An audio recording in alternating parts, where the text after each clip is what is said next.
Mataji.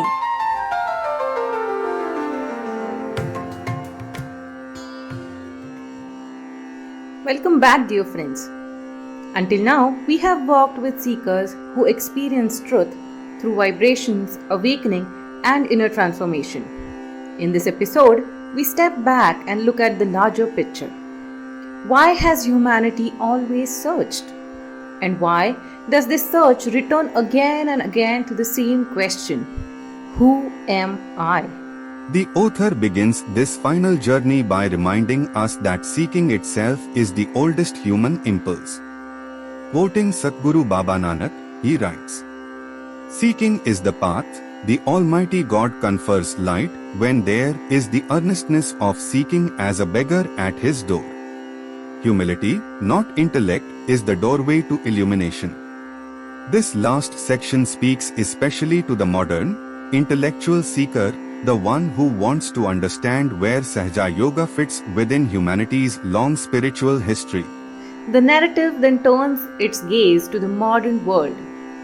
Why, despite unprecedented material growth, does humanity remain restless? The author argues that what we call development is not universal at all. It is a distinctly Western ideology. Economic expansion has produced comfort, but not transformation. Relationships have become mechanical, values artificial, and the inner substance of human beings remains unchanged. True development, he insists, must be inner development. To understand this imbalance, the author examines Western rationality itself. Why did the West follow one path, while India and China followed another? Sociologist Max Weber called Western civilization specifically rational.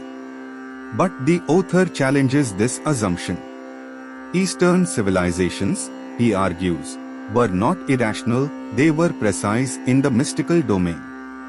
Figures like Buddha, Lao Tzu, and Adi Shankaracharya were systematic explorers of consciousness, as rigorous as any Western philosopher.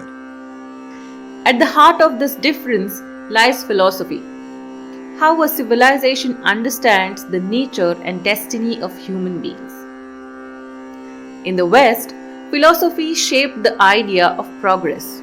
Man improves the world.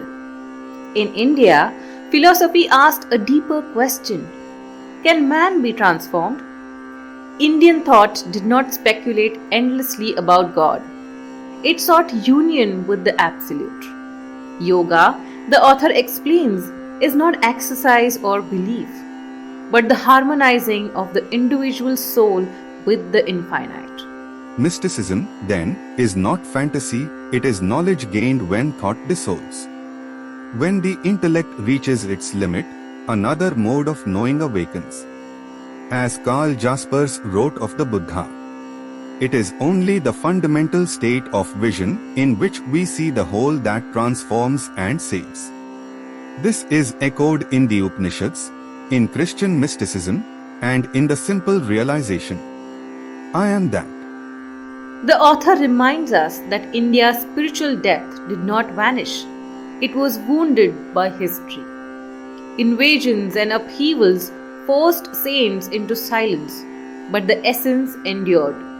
And now, in a time of global crisis and confusion, humanity once again stands at a threshold.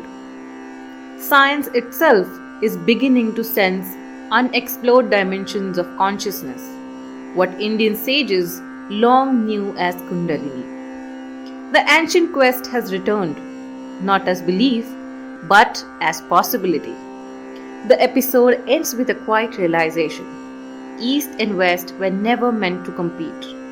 One mastered the outer world, the other preserved the inner.